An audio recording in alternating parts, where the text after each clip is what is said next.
जय हिंद साथियों, कैसे हैं आप लोग। उम्मीद करता हूं आप सभी लोग अच्छे से होंगे और रिवीजन कर रहे होंगे। साथियों, जैसा आप सभी लोग जानते हैं कि इस समय पीसीएस का एग्जाम आपके सामने है। 12 अक्टूबर को पीसीएस का एग्जाम होना है, लिहाजा उसी के लिए हम लोग तैयारी कर रहे हैं, रिवीजन कर रहे हैं। तो आज एक नए टॉपिक के साथ मैं उपस्थित हुआ हूँ। आज का टॉपिक है, बहुत ही खास टॉपिक होने वाला है दोस्तों। आज का टॉपिक है कि एजुकेशन सिस्टम ब्रिटिश काल के दौरान किस प्रकार का था। तो आज हमारा जो है लेक्चर होने वाला है।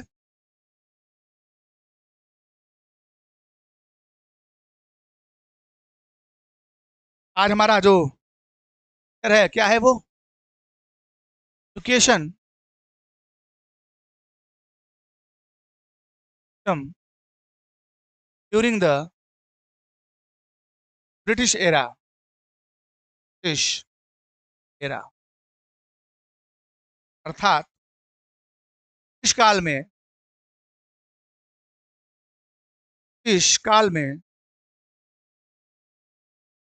शिक्षा पद्धति शिक्षा पद्धति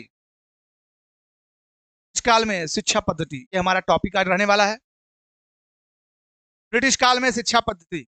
एक चीज ध्यान दीजिए दोस्तों कि शिक्षा व्यवस्था ब्रिटिश काल में जो स्वरूप था शिक्षा का, उस स्वरूप को समझना पड़ेगा हमको, क्योंकि वो स्वरूप सिर्फ और सिर्फ ब्रिटेन के हितों को सिक्योर करने के लिए जो है निर्धारित किया गया था। अर्थात वो शिक्षा प्रणाली जो थी वो ब्रिटेन के हितों की सुरक्षा करने के लिए डिजाइन की गई थी। ठीक है, तो आज हम उसी शिक्षा व्यवस्था को समझने की कोशिश करेंगे। क्या क्या जो है किस तरीके से शिक्षा को प्रचारित किया गया, किस तरीके से शिक्षा व्यवस्था को जो है बहाल किया गया और क्या क्या स्थापित हुए, तमाम चीजों पर आज हम लोग चर्चा करने वाले हैं। तो सबसे पहली बात, इसका मंतव्य समझना आवश्यक है। It's important to understand the intention of the British education.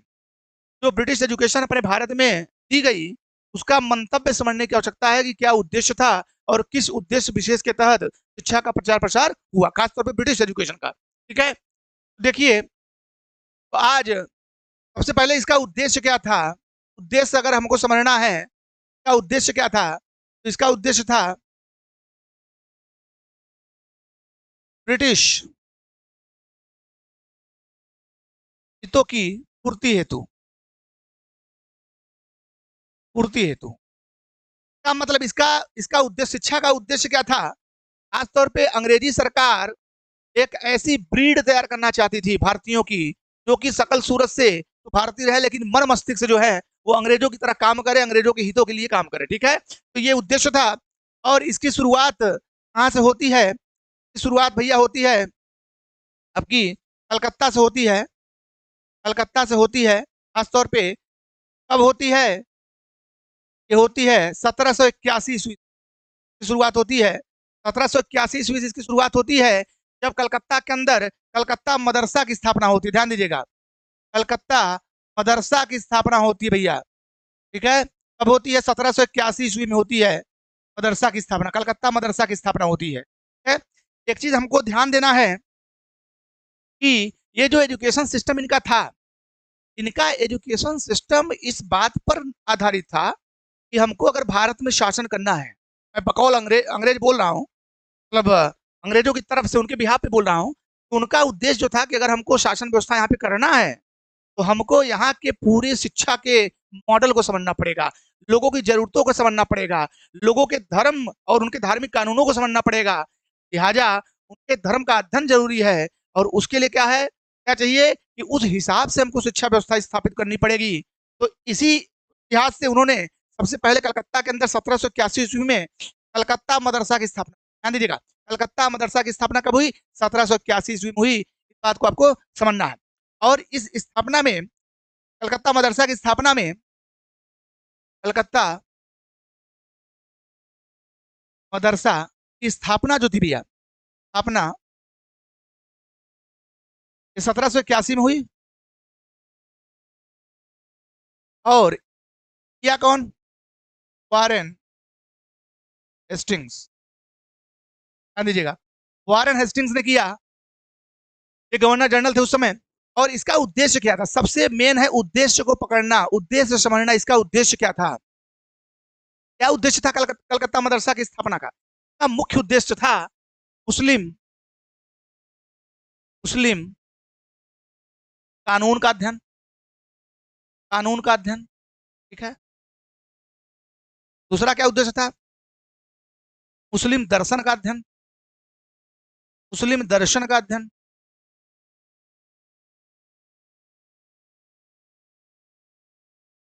तीसरा उद्देश्य क्या था? मुस्लिम साहित्य का अध्ययन, मुस्लिम साहित्य का अध्ययन, साहित्य का। तो तीन उद्देश्य थे इसके। अच्छा, ये उद्देश्य क्यों निर्धारित किया गया? क्या जरूरत थी इसकी? इसकी सबसे बड़ी जरूरत यह है कि मुसलमानों के ऊपर आपको शासन मुस्लिम लॉ के हिसाब से करना है, और उसके लिए मुस्लिम लॉ को समझना आवश्यक है ना। मुस्लिम लॉ को कैसे समझेंगे आप? मुस्लिम लॉ को तब समझेंगे जब कलकत्ता मदरसा जैसे संस्था का निर्माण करेंगे। मदरसाओं में क्या होता है कि वहां पे धार्मिक शिक्षा दी जाती है, धर्म का अध्ययन किया जाता है। तो उसके माध्यम से जब आप स्थापित करेंगे तो आपको मुस्लिम लॉ, मुस्लिम कानून, शरीयत, शरिया जिसको बोलते हैं, उसको समझने में मदद मिलेगी। बात समझ में आ रही है? तो कलकत्ता मदरसा की स्थापना 1781 में हुई, वारन हेस्टिंग्स ने की। इस बात को आपको समझना है। उद्देश्य क्या था? मुस्लिम कानूनों का अध्ययन। क्यों? क्योंकि मुस्लिम कानून का अध्ययन कर लेंगे तो उसी हिसाब से मुस्लिमों को गवर्न करेंगे। मुस्लिम दर्शन का अध्ययन, इससे भी मदद मिलेगी कि मुसलमानों की का एक्चुअल धार्मिक दर्शन क्या है। और इसके अलावा मुस्लिम साहित्य का अध्ययन, इससे भी मुस्लिम की शिक्षा के प्रचार प्रसार में मदद मिलेगी। तो ये तीन उद्देश्य थे जिनके माध्यम से जो है उन्होंने उन्होंने मुस्लिमों के कानून को समझने की कोशिश करी, मुस्लिम साहित्य को समझने की कोशिश करी और कलकत्ता मदरसा की स्थापना करी। ठीक है, चलिए आगे चलते भैया।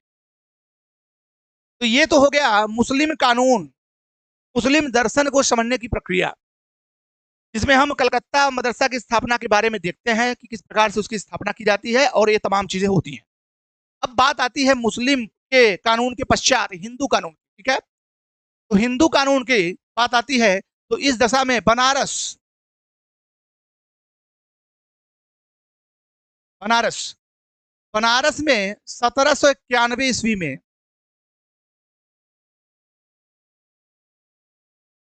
हिंदू कॉलेज की स्थापना हुई। हिंदू कॉलेज की स्थापना हुई। कब हुई? 1791 ईस्वी में हुई। ठीक है, हिंदू कॉलेज की स्थापना हुई। कौन किया भैया? कौन किया? जोनाथन डंकन ने किया। जोनाथन डंकन ने किया, ध्यान दीजिएगा, जोनाथन डंकन ने किया। क्या किया? स्थापना किया। स्थापना स्थापना किसने किया? Jonathan Duncan. ध्यान दीजिएगा। और इसका उद्देश्य क्या था तो भी समझना अपने को कि इसका क्या उद्देश्य था। हिंदू कॉलेज का भी उद्देश्य सेम था, उद्देश्य इसका भी सेम था।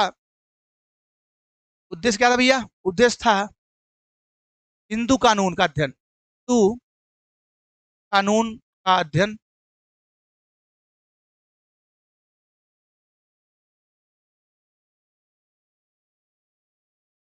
हिंदू दर्शन एवं साहित्य का अध्ययन। ठीक,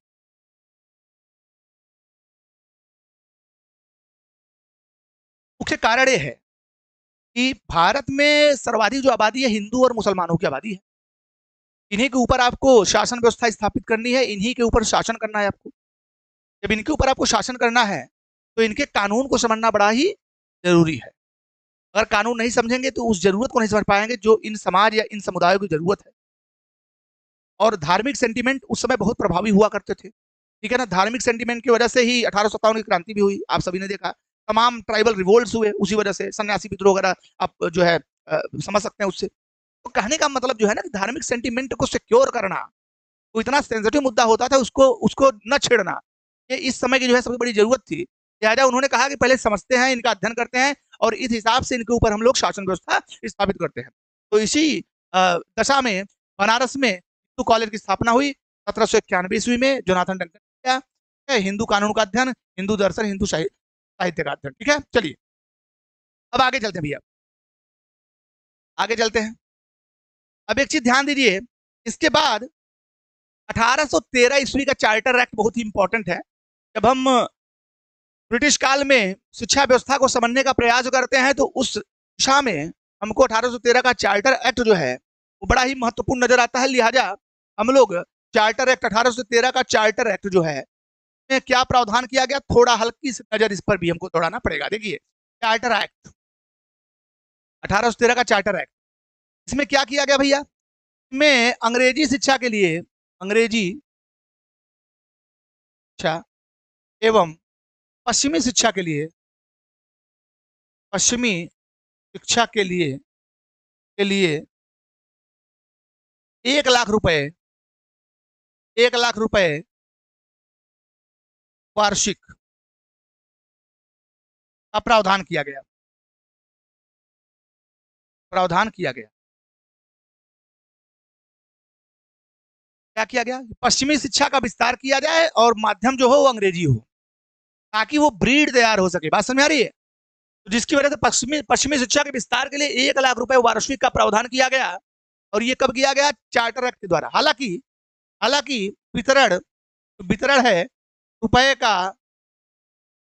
का वितरण नहीं हुआ, वितरण नहीं हुआ, अर्थात प्रावधान जरूर किया गया लेकिन 1,00,000 रुपए का वितरण कभी हुआ नहीं। ठीक है ना?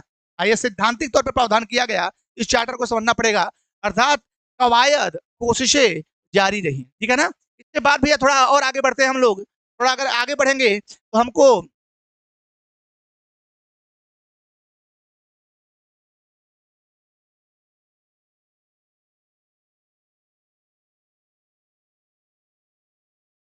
लॉर्ड मैकाले का मिनट आपको देखना पड़ेगा। लॉर्ड मैकाले मिनट तो बोलते हैं,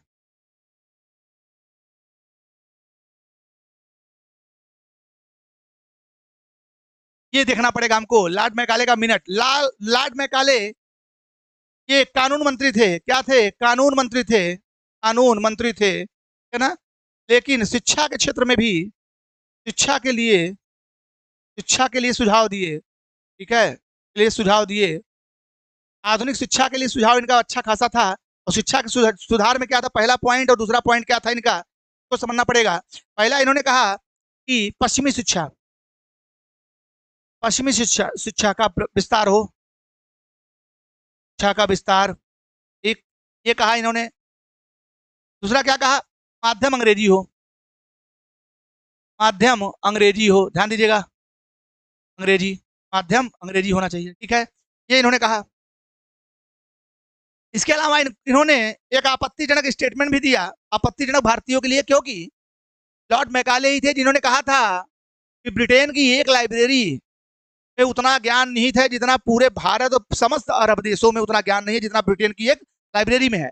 तो इसी का स्टेटमेंट था शिक्षा व्यवस्था को लेकर। और ये ब्रिटेन की शिक्षा व्यवस्था को, ब्रिटिश शिक्षा को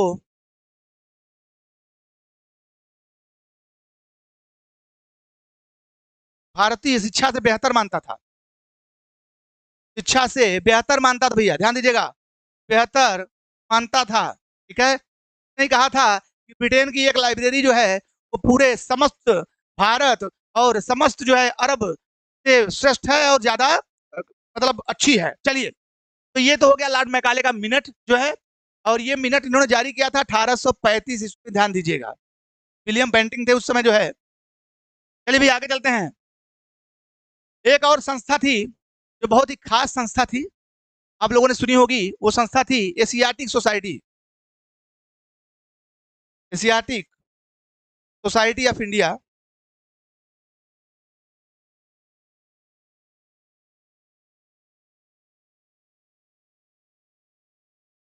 India, Asiatic society of India.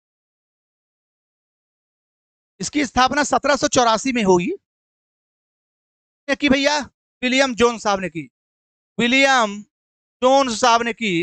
ये क्या थे, ये एक जज थे। कहाँ थे? फोर्ट विलियम में, एक जज at Fort William, Fort William. तो इन्होंने क्या स्थापना की भैया, इन्होंने कही एशियाटिक सोसाइटी। अब आपके दिमाग में ये प्रश्न आ सकता है एशियाटिक सोसाइटी का क्या पर्पस था। एशियाटिक सोसाइटी का भैया देखिए पर्पस क्या था। If you want to understand the purpose, अगर इसका एम हमको देखना हो क्या पर्पस था, तो इसका पर्पस था to study the past of India, Bharat के अतीत का अध्ययन, ध्यान दीजिएगा, भारत के अतीत का अध्ययन करना इसका उद्देश्य था एशियाटिक सोसाइटी का। बात समझ में आ रही है? और इसी के तर्ज पर एक और सोसाइटी बनी, एशियाटिक सोसाइटी ऑफ फ्रेंच। ठीक है, बात समझ में आ रही है? ठीक है, तर्ज पे एक और सोसाइटी बनी थी, क्या बनी थी? एशियाटिक सोसाइटी ऑफ फ्रेंच, है फ्रेंच। और ये जो एशियाटिक सोसाइटी बनी थी, इसके एक इसके सदस्य भी बने एक हमारे यहाँ एक बहुत ही बेहतरीन पर्सनालिटी थी जिनका नाम था माइकल मधुसूदन दत्त। माइकल मधुसूदन दत्त साहब थे।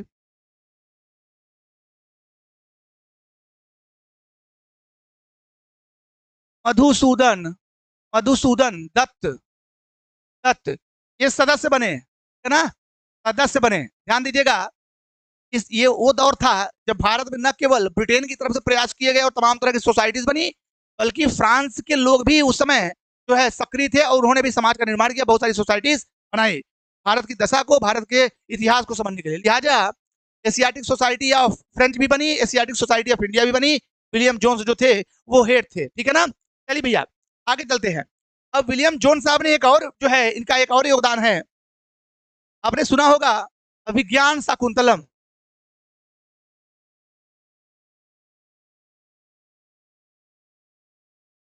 अभिज्ञान शाकुंतलम, शाकुंतलम, ये अभिज्ञान शाकुंतलम कालिदास की रचना थी, ध्यान दीजिएगा, कालिदास की रचना है। इसका अंग्रेजी अनुवाद, इंग्लिश ट्रांसलेशन, इंग्लिश ट्रांसलेशन कौन करवाया भैया? विलियम जोन्स ने करवाया, ध्यान दीजिएगा, विलियम जोन्स ने करवाया है। कब करवाया भैया? 1789 में करवाया, ध्यान दीजिएगा, करवाया, अंग्रेजी में करवाया। किसकी रचना है? कालिदास की रचना है। किसने करवाया? विलियम जोन्स ने। किस लैंग्वेज में? इंग्लिश में करवाया। कब करवाया? 1789 में, ध्यान दीजिएगा। इस साथ साथ एक और रचना है,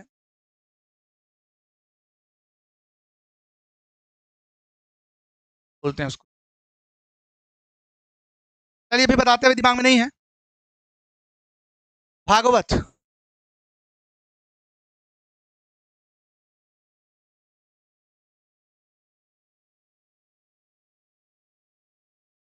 चार्ल्स विल्किंस, ये ट्रांसलेटर थे इसके, इंग्लिश में इन्होंने ट्रांसलेट करवाया, ध्यान दीजिएगा।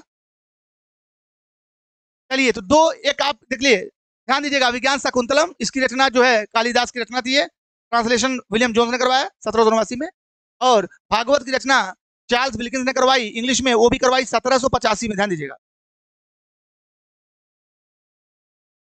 ये रचनाएं हैं, बहुत खास रचनाएं हैं, इनको ध्यान दीजिएगा, ठीक है, बहुत ही खास रचनाएं हैं, इनको ध्यान दीजिएगा, अंग्रेजी में ट्रांसलेशन करवाया। इसके अलावा एक और थियरी आपको देखने को मिलती है, वो थियरी है भैया, क्या थियरी है? Downward downward filtration theory, filtration theory.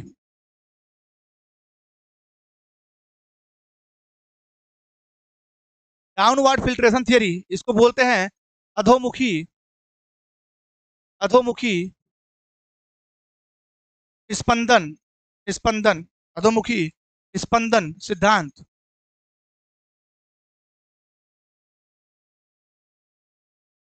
अधोमुखी निस्पंदन सिद्धांत क्या था?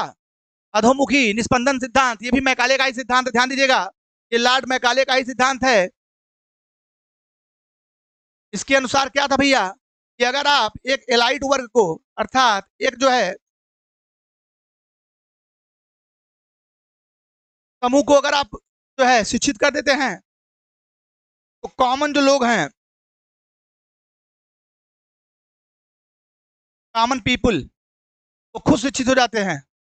अगर आप एक बड़े वर्ग को जो कि संख्या में कम हो, उनको अगर आप शिक्षित कर देते हैं, तो ये फिल्टर होकर बाकी कॉमन लोग भी शिक्षित हो जाएंगे। जैसे ठीक उसी प्रकार से हम समझ सकते हैं, प्रकार से अगर परिवार का एक बड़ा सदस्य, तो बड़ा सदस्य उसको अगर आप शिक्षित शिक्षित कर दें, तो वो जितने भी परिवार में सदस्य हैं वो सबको शिक्षित कर देता है, ठीक है ना। तो यही वो सिद्धांत है।